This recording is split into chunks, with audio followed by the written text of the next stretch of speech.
নমস্কার, আপনারা দেখছেন কলকাতা টিভি। আমি আশিস চট্টোপাধ্যায়। আপনাদের কাছে যে খবর নিয়ে কথা বলতে এসেছি তা হচ্ছে আজকে কেন্দ্রীয় সরকারের সঙ্গে ককরোচ জনতা পার্টির যে আলোচনা হয়েছে এবং যে আলোচনা প্রায় ভেস্তে গেছে এই কথাটাই ব্যবহার করা যায়, কেননা তাদের যে মূল দাবি ছিল শিক্ষামন্ত্রী ধর্মেন্দ্র প্রধানের পদত্যাগ, সেই ব্যাপারে ককরোচ জনতা পার্টি তারা অনড় থেকেছে। আর অন্যদিকে সরকার তারা এ ব্যাপারে কোনো কথা দিতে পারেনি। তারা অবশ্য অন্য দুটো দাবি মেনে নিয়েছে, অর্থাৎ আত্মঘাতী ছাত্রছাত্রীদের পরিবারকে ক্ষতিপূরণ এবং সংসদ অভিযানে অংশ নেওয়া ছাত্রছাত্রীদের বিরুদ্ধে কোনো কড়া ব্যবস্থা না নেওয়া। এই দুটো দাবি তারা মেনে নেওয়ার স্পষ্ট ইঙ্গিত দিলেও ধর্মেন্দ্র প্রধানের পদত্যাগ বিষয়ে তারা 24 ঘন্টা সময় চেয়েছে। কালকে দুপুরের পরে বিকেলের দিকে আবার আলোচনা হবে, এইরকমই কথা আছে। এখন এই যে ধর্মেন্দ্র প্রধানের পদত্যাগের প্রশ্ন, সেটা নিয়ে কেন্দ্র কি করবে, কেন্দ্রর সামনে কি কি বিকল্প আছে, তা নিয়ে কিন্তু দারুণ চর্চা চলছে দেশের রাজনীতিতে। একদিকে এটা ভাবা যেতে পারে যে ধর্মেন্দ্র প্রধানকে যদি পদত্যাগ করতে বলা হয় তাহলে সেটা হবে একটা অভূতপূর্ব ঘটনা।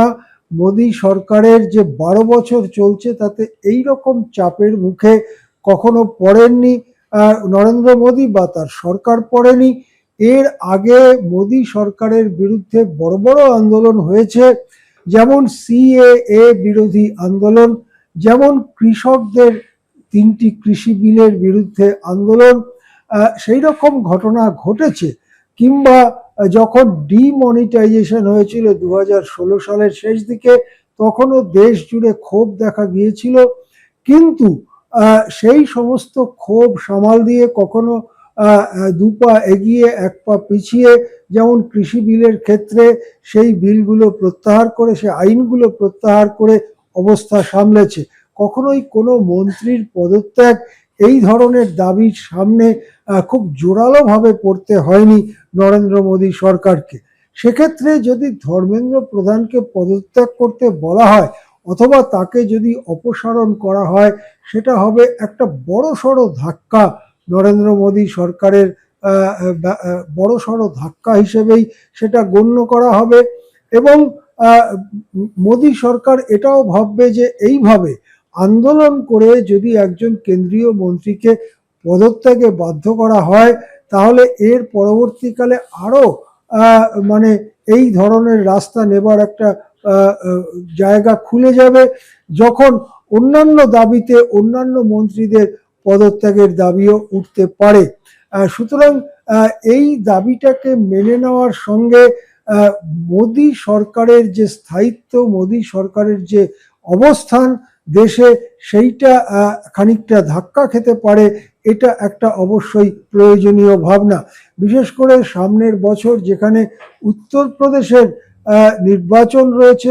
সেই জায়গায় দাঁড়িয়ে তার ঠিক আগে এই রকম পিছু হটাটা কতটা বিবেচনার মধ্যে আনবেন নরেন্দ্র মোদী বা বিজেপি নেতৃত্ব, সেটা কিন্তু দেখার আছে।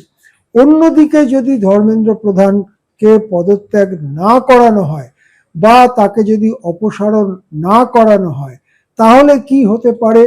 ককরোচ জনতা পার্টি তারা জানিয়ে দিয়েছে ওই পদত্যাগের দাবি থেকে তারা সরবেন না।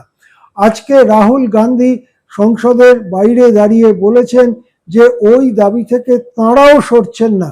রাহুল গান্ধী আরো কড়াভাবে বলেছেন যে শিক্ষা ব্যবস্থার যে ক্রিমিনালাইজেশন, যে অপরাধীকরণ হয়েছে, তার জন্য এই ধর্মেন্দ্র প্রধান দায়ী।